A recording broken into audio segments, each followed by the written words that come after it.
Let's talk about the country as we are seeing very many things happening. Opposition is saying this and the other. Members of parliament are saying this. Doctors are saying the other. Clinical officers and nurses. And now there are several other unions, including dietitians. Who are the others? Several unions here. Nurses, dietitians. There are quite a number. There are quite a number of new unions here. In fact, listen to this union. There is a union called the Kenya Environmental Health and Public Health Practitioners Union. KEHPHPU. How do you pronounce it? There's the Kenya National Union of Pharmaceutical Technologist Officers, KNUPT, NAPT.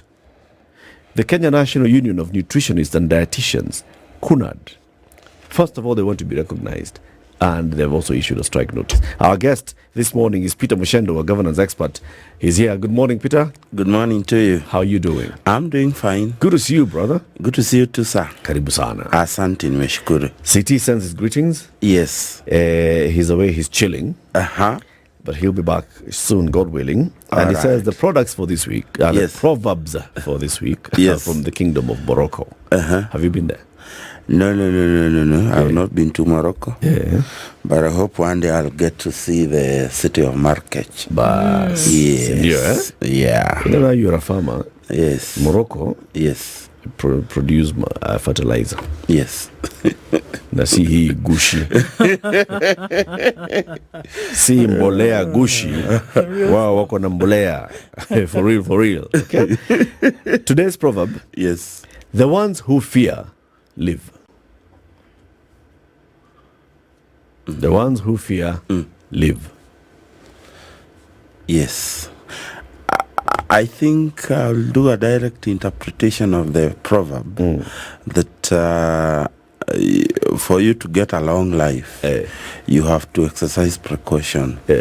And that means that you do not just dip into everything. You are very careful on what you do so that it doesn't affect your span of life. Yes. One of those deep Moroccan villages has a dialect that has this proverb. It says, Kegoya keino kirenyina. Which is a very good thing. It's a deep Moroccan dialect. Yeah. It's a very good thing because some of the things are not worth doing. Sometimes walking away is always a very good solution. Interesting. I really hope politicians in Kenya would learn to walk away from the appetite of corruption. Yeah. But that's what attracts them into politics. I don't Those who go into politics. I think we have told ourselves that lie one too many times, that we want to make it a norm in the country, that there is a give and take behind the scene on everything you see on the surface. And I think that is one of the things that is destroying this country. You have just talked about fertilizer. I think for me it's a test for this government to see whether we will bring culprits to face the law. Because as I was coming, I was listening to you guys talk about how in Kenya tomorrow there will be something else and this will be forgotten. And then I guess it will speak too much on whether government is serious in curbing corruption. Because there is no bigger corruption like a farmer cultivating your land in the hope that you have been given the best prescription for that land, and you end up knowing that what you put under the soil was fake. There can never be a corruption that is bigger than that, because you have not just stolen from that Kenyan, you have made his hard work go to waste. Indeed. And I think for me that the government must be seen to act, not just to talk. You know, in Kenya, talking tough is yes. The minister has said there's no fake fertilizer. I think maybe then we need to ask whether the minister is alive to the very responsibility he has been assigned by government, because nobody short of the president himself, who has admitted that a mistake, as they say, has been seen, and an act of corruption, because it is purely an act of corruption. When you end up with Kenyans getting fake fertilizers, this country cannot be worse than that. And therefore, it is a very big question. And I have always questioned, because I like to be independent-minded, whether some of the cabinet ministers are alive to the very responsibilities that has been assigned to them. Because you cannot say one thing today and the president is saying another tomorrow. There must be some questions asked whether is it that the president, as he alluded to it last year, that he understands some ministries better than the people who are allocated to those ministries. And I think for me, in this case, there is no way your boss is saying, look, we admit there's a problem here. And you working on what is called delegated authority, you are telling us otherwise. This can only mean you are either applying escapism, or number two, you are aware of the underhand tactics within the ministry that you do not wish to bring to the greater light of the public. That can only be the very question. And therefore, I think, based on that issue of fertilizer, it is an issue enough to actually have the head role in that ministry, because we cannot, and you trust me, how can we expect the very people who are charged with the responsibility of distributing the so-called fertilizer to be also the people who are hands-on in terms of that investigation? It is not practically possible. How do you send a leopard to go and look for a sheep that is lost? You are definitely assured that sheep will not be found. And therefore, I think that issue of fertilizer must not be taken on face value. But what does that mean? I mean, this is one government. The cabinet secretary, so the issue comes out in public that there are farmers who are saying, I bought fertilizer, and when I went, because I am a farmer, it's not my first time being a farmer, I have used fertilizer before. The product that I bought from the cereals board, and I came with it to my farm, on opening it, I found something that doesn't look like fertilizer. And I bought it knowing it's fertilizer. It was sold to me knowing it's fertilizer. So that story comes out. The Ministry of Agriculture comes out and says, no, those are rumors. We know the people who are spreading such nonsense. These are just busybodies. Next thing, the ministry says, actually, no. It was not fake fertilizer. It was, what was it? Soil conditioner. Soil conditioner. Then the minister goes to Parliament and says, actually, just how many bags were they? 3,000. 3,000 bags. The deputy president, speaking elsewhere, talks about 50,000 bags. The president goes to NCPB and says, I want those who are responsible for this scam to be arrested. Is this one government? You see, this is the truth, that whether that fertilizer was a soil conditioner or whatever it was, is it what the farmer wanted in the first place? That's the thing. You know, we start there. Because if I am going to get the dressing fertilizer, I want dressing fertilizer from NCPB, that is what I go and indicate on my purchase forms. I want a dressing fertilizer for my shamba. Why should I be given something that is not what I really wanted? So in the first place, let's first of all agree at that point, what you are delivering to Kenyans is not what they want. Number two, this issue of fertilizer speaks to whether our Kenyan Bureau of Standards is working as it is expected.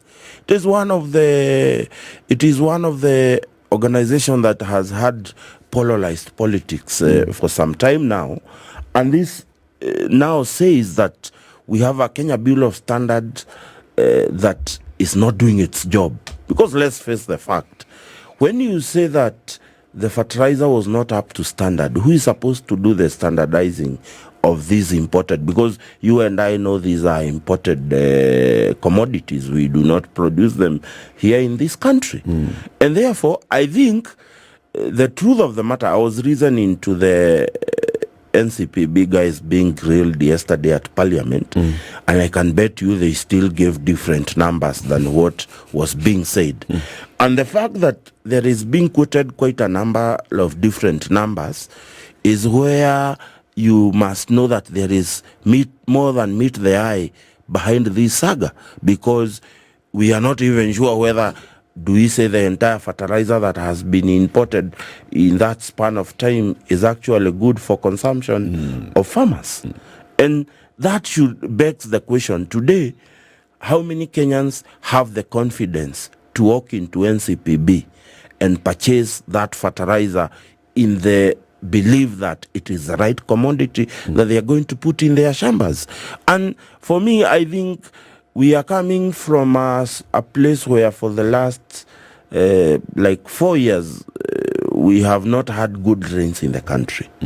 Then we get into a place where nature conspires and God gives us rain. And then Kenyans are working very hard to plant, and they end up getting half of what they would have yielded because somebody supplied some fake fertilizers. You're not just sabotaging farmers, you are sabotaging the economy. You are sabotaging the ability of this country to feed itself. And therefore, by now, with honesty that I can get from the government and Kenyans, we should have people home. Well, here, this is the thing, Muchendu. I think you've said a number of times, you didn't supply to Kenyans what they wanted. Yes. I think it goes beyond that. You didn't supply to Kenyans what you said you would. Yes. You told them very clearly that this is fertilizer. It's not about what they want. Of course, this is what they needed for, agriculture, but you did not supply to them what you said you would. So, first of all, you've lied. Second of all, you've done below that which you promised. So, you've cheated. Clean. Yes. But for me, where I see this being an issue is because we talk about prosecution, we talk about investigation, we say something needs to be done, we say heads need to roll. But I'm from the place whereby I'm saying that it is just another case where this thing will happen, nothing will be done about it, and we will turn the page and we will continue as though it doesn't matter. We have so many examples of how things like this have happened in the past. Look at COVID. COVID, people were sick, people were dying. Money was released for certain things to be done. Till today, those things have not been done. It's a thing that we talk about, like the great floods of whenever. We talk about COVID billionaires as a place mark in history of something that happened. And we look back at it and we say, oh my goodness, that actually happened? Yes. And then we move on. This is just another thing like that. Do you really think that it is possible to say somebody must be held to account? Who? I dare say that the people who are behind this knew this conversation would be happening. They knew that in different pockets we'll talk about this thing, but they also knew that after some time it will blow over. And they also know, as is the practice, that nobody will ask questions beyond that parliament, that nobody will recommend investigation and prosecution, that nobody will name the names of the individual who today they know who they are, and that after some time lethargy will kick in and nobody wants to discuss it anymore. We close the book, put it in the shelf, and we move on to something else. I think the onus on this one is on the president and his government, because the fact of the matter is the president promised Kenyans that fertilizer. Yep. The fact is also that the president does not strictly work at NCPB and how fertilizer is imported. That is one point. But it is the responsibility of his government, led by the president, to take action, because if you were the one as the president who promised Kenyan subsidized fertilizer that was meant to increase their yield, and that has not happened, as much as you do not work for NCPB and you do not work for Kenya Bureau of Standards or the Kenya Ports Authority where that fertilizer is coming, the moment that issue comes up to you, you need to take action. And that's why I'm saying, for some seriousness, or for even Kenyans to begin to imagine that the culprits will have them answer, we will have them answer for their troubles today. Whoever is in the Kenya Bureau of Standard that actually looked at the fertilizer that came should be home. Whoever is in charge of NCPB and how they correct fertilizer, I don't know the formula they use to get it to the port to come, that person needs to be home. But that's what I'm saying, Peter. Yes. That for such things to come out in the scandalous nature in which they do that, this is well oiled, it's well orchestrated. I do believe that the fertilizer that went to Kenya Bureau of Standards was worth it was pure, it was clean. I'm sure that the sample that went, because it's a sample, they don't take the whole however many thousands of bags, do they? No. It is a sample that represents the rest. I do believe that the sample that went before KBS was clean. And they gave it the mark of quality and they said, go ye forth. And that's why I'm saying it's so well oiled, it's so well orchestrated, because but what you realize what happens thereafter is the stuff of scandal. But also it's also important to note that the Kenya Bureau of Standards is not mandated just to test what you take to them. They are supposed to do periodic and announced check on this quality of what is already in the country. It is their canon responsibility to do it. So what I'm saying is, because let's also face the fact that the issue of fake fertilizer is not just unique to this government. It was also a scandal in the previous government. And therefore, there seems to be a very well orchestrated cartel that is dealing with fertilizers. It makes us question whether in the last 10 years up to now, have we been getting genuine fertilizers? Or not. And you know, it is not just speaking to the yield. It is also speaking to the quality of the crop that we produce. And is it healthy for us to consume? It is making us ask a lot of questions. And therefore, the government of His Excellency the President William Ruto cannot run away from this. What would it look like? It will run away from this. No. I'm saying it cannot. I'm saying I don't want to preempt what they will do from now going forward. But I am saying what I am saying is if they cannot deal with this issue of fertilizer right now, because we have a disease in Kenya that is called procrastination. We are looking, and one of the things that I feel in this country we missed when we orchestrated the Constitution 2010. It is a provision where government is allowed to appoint address commissions of inquiry. Because the next thing, if I am not mistaken, the next thing you will hear the ministry do, which is very sad, it is we have appointed a task force to do this. Today, the other day I was here with you, we were talking about Shakahora. A task force was appointed. A task force went and came up with a report. I went through that report as it was presented to the president for actioning. They gave the actioning point. Have we seen anything happen? No, we have not seen anything happen. And therefore, I think the problem and the most unfortunate thing would be that the current government overlooks this and moves to other things. Because as you have said... The point is, Muchendu, yes, it will. Okay? There is nothing in the political class, whether it is those in government right now, that's William Ruto and his cabinet, or those in the leadership of Azimio, who are leaders in the previous government, who at least have serious political influence, nothing is showing any willingness to address these issues. Nothing. Even if we go back into, let's say, COVID, COVID, we saw them waxing lyrical. The president himself saying, I want a report in 2 weeks. I want a report brought to me in 2 weeks on what these COVID millionaires are. Members of parliament forming committees in the National Assembly, in the Senate, saying no stone will be left unturned.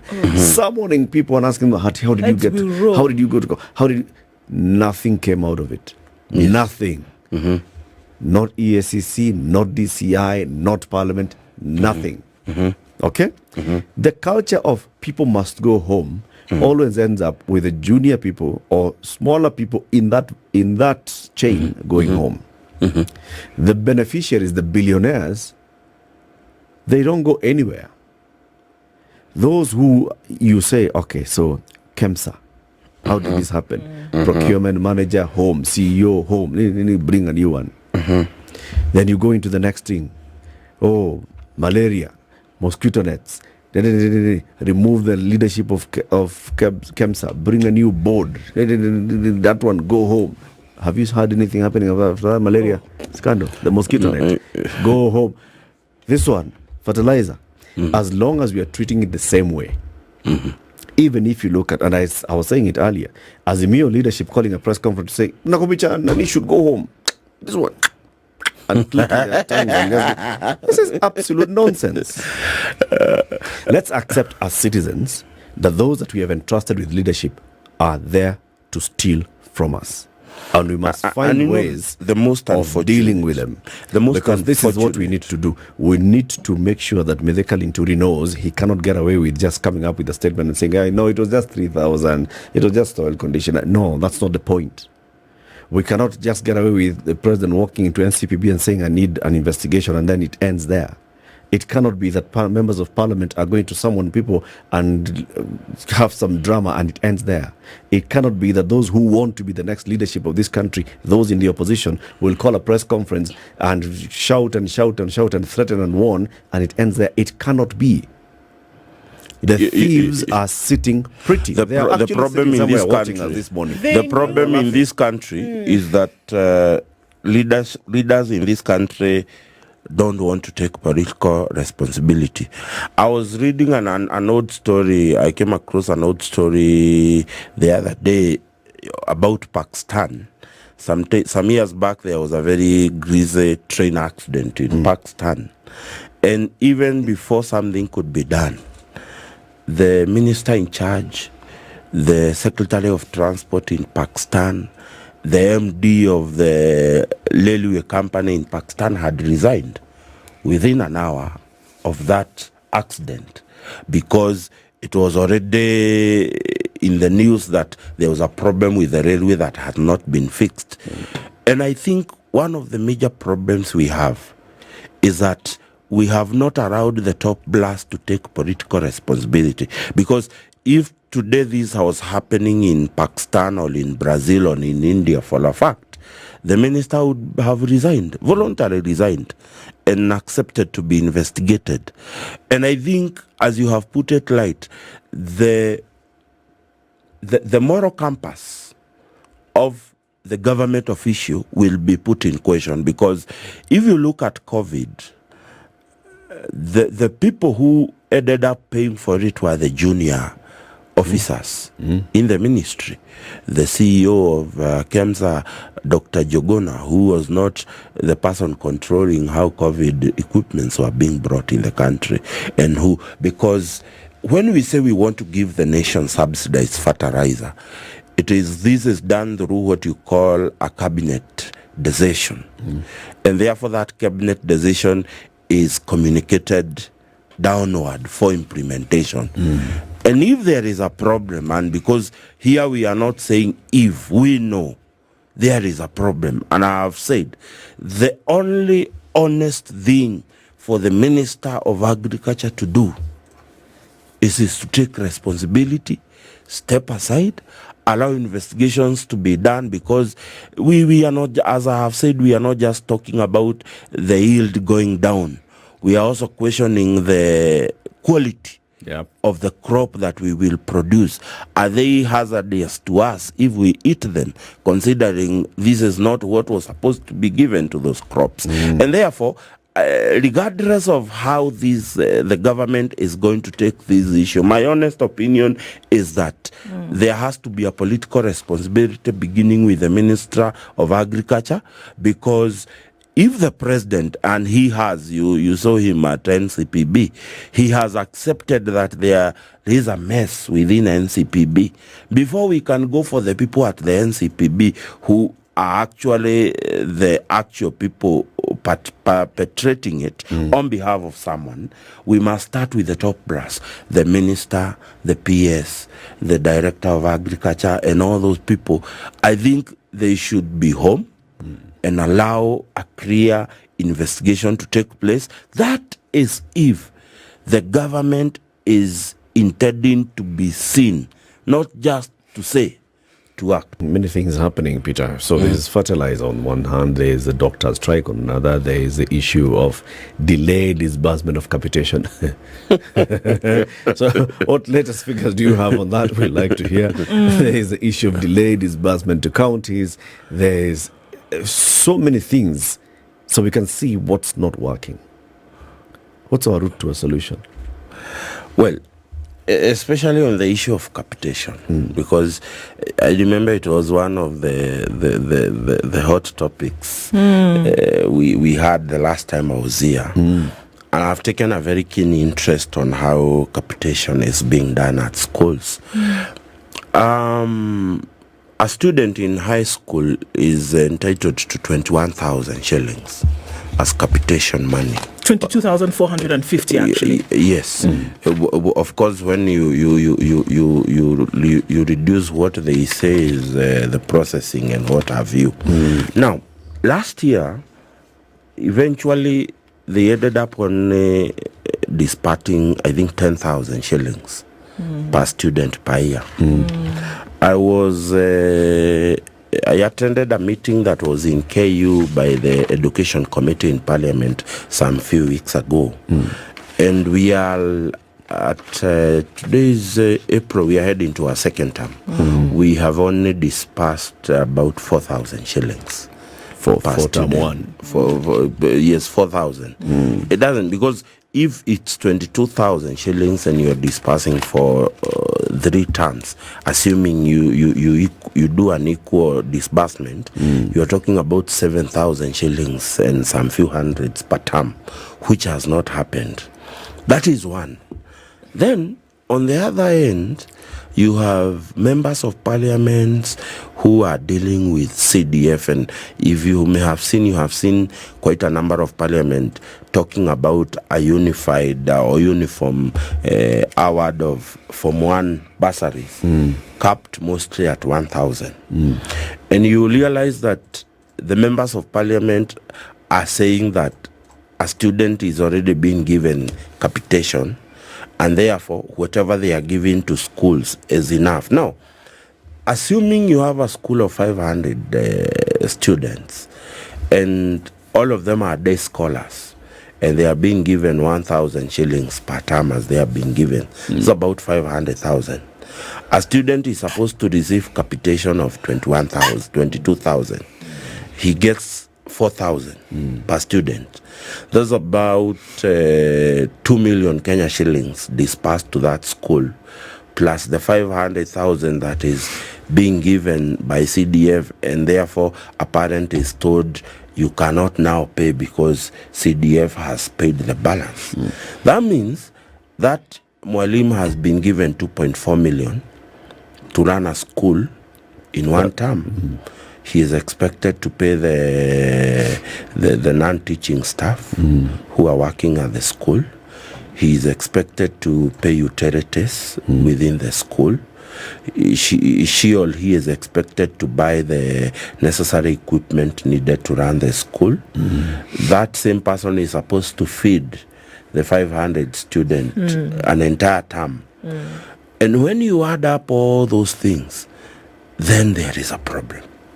A very big problem, because there is no way a teacher will not ask parents to give more money if you only have 2.4 million to run a school of 500 students for one term, because you're getting salary from that basket. You're getting food, and one of the biggest budget for schools is food. So it's quite a costly affair.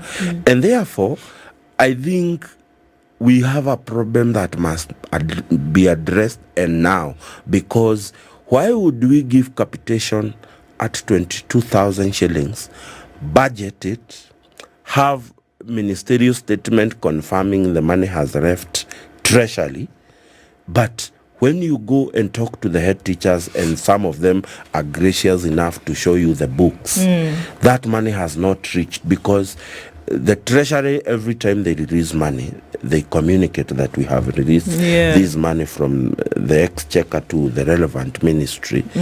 Why is the Ministry of Education not dispersing that money on time? Because what happens? It is our high school today are working on a very crazy pending bills for suppliers. It means I, Muchendu, who has been supplying cabbages to school B or school C, will not get paid. And ultimately, I will not be able to meet the needs of my family. So that is one of, because we must not hide our face in the sad that all is well. All is not well, because you have members of parliament castigating teachers that they are misusing parents by asking them for more money. So you will find that already in the schools, parents have been set up against the leaders of the institutions in terms of being told these people are exhausting money from you. But on the other hand, that principal or that head teacher supposed to receive 7,000 per student per term has not received. Sometimes I've looked about 76 schools have not received more than 2,000 shillings in terms of capitation. Then we have a problem that must be addressed. And one of the major problems we have in this country is that most of us who are within government, we want to hide our face in the sad and not say the sad reality. And I think, as I have insisted, that it is time the president realizes, if he hasn't, that the caliber of people working for him are failing us as Kenyans. And that failure can only be attributed to the presidency, because every minister, every CS, every PS is operating on a delegated authority. Indeed. Do you think then that the need, because look, when you have cancer, when there's a foreign object in your body, the doctor doesn't look at it and say, well, okay, how about we sit with this a little bit longer and see how it will fare in the body, isn't it? The doctor says, we need radical surgery, we need to remove this thing today, and then thereafter, we can see that we apply some treatment so that either the thing doesn't come back, or that we can make sure we're living in this situation as best we can. But the first thing is that you must cut it out. The thing that is causing this rot, the thing that is causing this stench, we must remove it. And that's why I agree. I'm along the lines of folks like John Pombe Magufuli and Samia Suluhu, who said, what? This thing is going wrong under your watch. It's been going wrong over and over. You get out. Very clean. No question. Did you maybe? You leave. Then now we can see what we can do to fix the situation. Do you think there needs to be such a radical move here? Because in 2023, education, I'm just talking about education, I'm not even talking about anything else, 38 billion shillings that was meant to go to capitation did not reach schools. 38 billion did not reach schools. Nobody is asking where that money went. Nobody is asking how schools were able to survive. Nobody is asking what's going to be done to make sure that hole is filled. But we have people who still are keeping their jobs and coming to tell us 1, 2, 3. Do you think something radical? We can speak the truth until the cows come something home. Radical needs to be done. Okay, there you go. Because we have people who have not been paid. We have people who were gracious enough to supply schools with foodstuff for an entire year, still waiting for that capitation to come, because today we have subsidized education and told the teachers, come on, look, don't charge the parents some more. We are going to meet the balance. So the teacher, with that assurance from government, goes ahead and asks Latif, can you supply me with maize and beans for the next year? And because Latif had capacity then, goes and supplies the entire school with a supply of 800,000, for instance. Here you have a teacher, he's not refusing to pay Latif. But when you look at the allocated budget allocation vis-a-vis what is in the account, there is a problem. Today, I can tell you of a school that I know that is operating with a pending bill of almost 5 million. Let me tell you, if you go to a national school like Croletos High School in Limuru, I was told by someone who worked in the account there, they consume 300,000 every day. Because it's quite we are talking about over 2,000 students in the school. Right.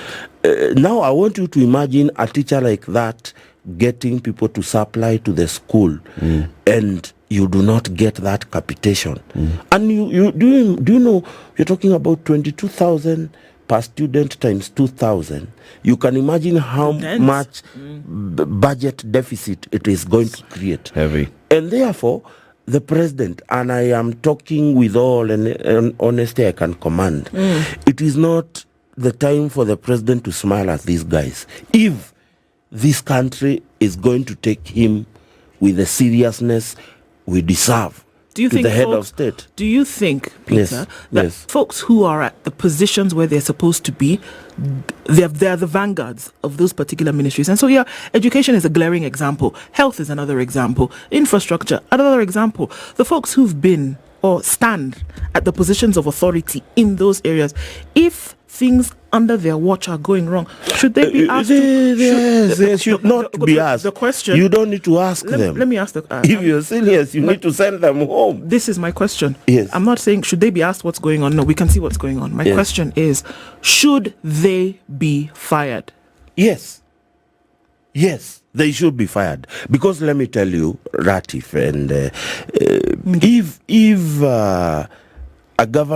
one government ministry, there is an issue, we can seclude that issue and say it is because this ministry blah blah blah blah.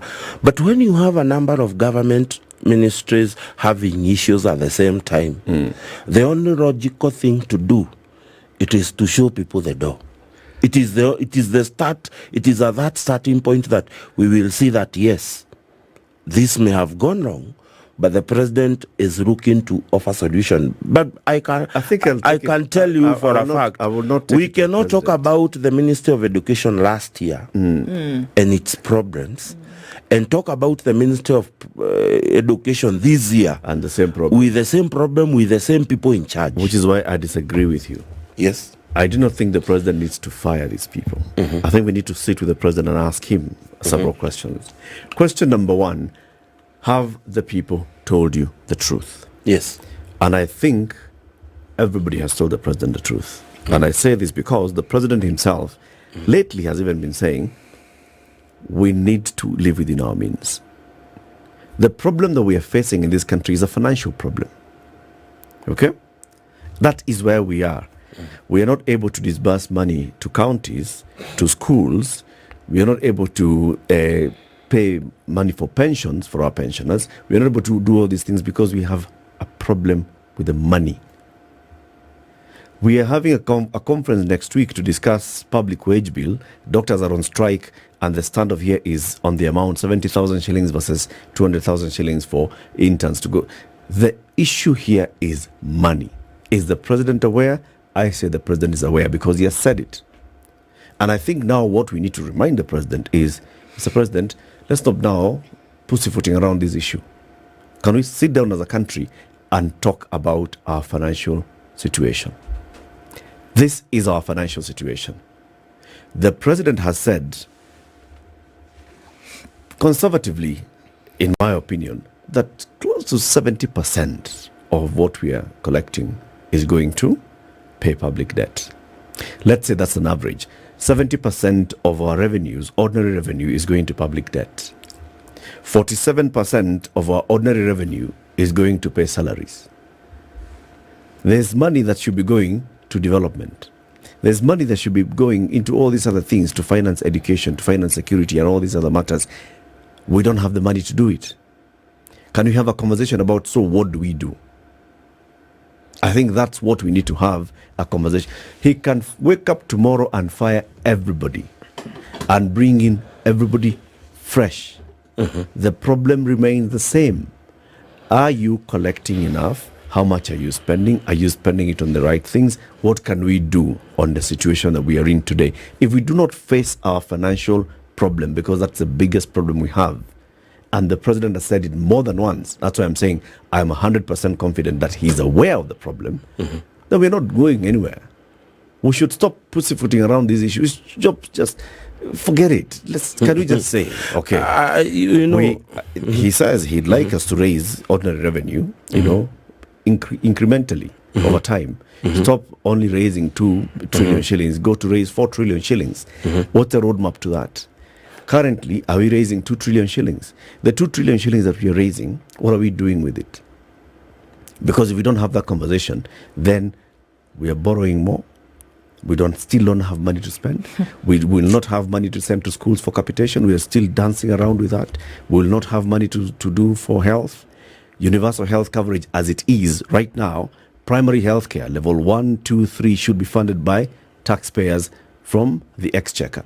This exchequer that cannot pay pensioners, this exchequer that is not paying severely disabled people 2,000 shillings a month, this exchequer that is not disbursing money to the elderly 2,000 shillings a month, is the same exchequer that's going to fund our primary health care. It's going to be, this is a baby, a stillborn baby. We must have a financial conversation. I think as you're putting it is that we need to look at our spending, because if you ask me today, in the first instance, I would severely cut on capital projects and invest that money on what is primarily that must be done today. Like affordable housing? Affordable housing is a very serious problem in this country. We may have differences on how we approach it, but I'm looking at, for instance, health in this country. We have a problem now with doctors. Of course, that, as the Honorable Ishongwa put it, it was speaking to the architecture of our constitution. Nonetheless, the devolved functions and devolution is not something we can afford to go back and try and amend to centralize health, because the very idea of devolving health was to actually have county government come up with imaginations on how they can create health. But this is the problem, and I will invite you to go and check. We devolved health fully in 2013, and from 2013 to 2024, the budget of the Ministry of Health, instead of going down because responsibilities have been reduced to just level 6, it has gone up to a point that last year we gave the Ministry of Health 146 billion. This year we have given them 141 billion. They need to show course on how they have used the money, because clinical officers, health officers were seconded to counties, but the money to pay them was left at the national government. And therefore, I would cut on any capital project right now to actually address serious issues like health, because health is one of the... Today, if you look at your WhatsApp, probably you have like 7, 8, 10 muchangos that you need to changa, not for people to go and enjoy or to go to school, to go and get operated in India and other places. And therefore, I think, as you have put it, we need to look at our finance architecture and see whether our financing model is working. Because today, FIF financing model of health in county governments was implemented by the likes of Kabogo, and it seemed to work. But today we have gone about 15 steps back. And I think, as you have put it, the government must realize that it is very important to look at our financing model, because today, what is the architecture of our consolidated accounts? The first money we withdraw from our consolidated account, it is principal interest on loans. That is what we first pay from our consolidated account. And then we pay the principal amount. Number 3, we pay government pensions, and then we pay government learning government. where does development come in? It doesn't. At the rust. By the time you are reaching government, there is nothing left at the consolidated So account. instead of saying let's fire ministers, we need to sit the president down. But also, the president needs to answer. I agree. I do not want to prevaricate on this. Yes, issue. but also when it comes to Ministry of President Education, William Ruto's baby. But it's also William important. Ruto should address it. Yes, but it's also Children are going important for CSS to take responsibility because It starts with their boss. Listen, Look, if all the CSs are not working, and you that's want why I'm the boss saying. to work, tell the boss. When we are talking about how we need to deal with our financial systems, it's also important to acknowledge Not to deal with our financial systems. Listen, I agree with you. No. We need to look at how we are financing, but it's also important to note that 8 billion shillings was released to the ministry. Peter, not to look at what we are financing. We need to be honest and say, do we have money? That is what I'm saying. And that is okay. That is okay. That is a conversation we can have. Are we but we spending can money also on the right we things? cannot also escape to the fact that money was released from treasury to a ministry. And what happened to it? And what happened to it? That we cannot escape because we are talking about, do we have money? That is a different discussion. But here we are saying we had money that left treasury. Came here with fake reports, and that's the bottom line. Money was not released. That is what you are hearing. But you know, you see, then you see, news time. We have incompetence because the minister confirmed there was nothing. that money was released. So we told you here, you were lied to. No. 8 a.m. Time for the news. Peter Muchendu is governor's expert. This is the Situation Room, the only way to start your day.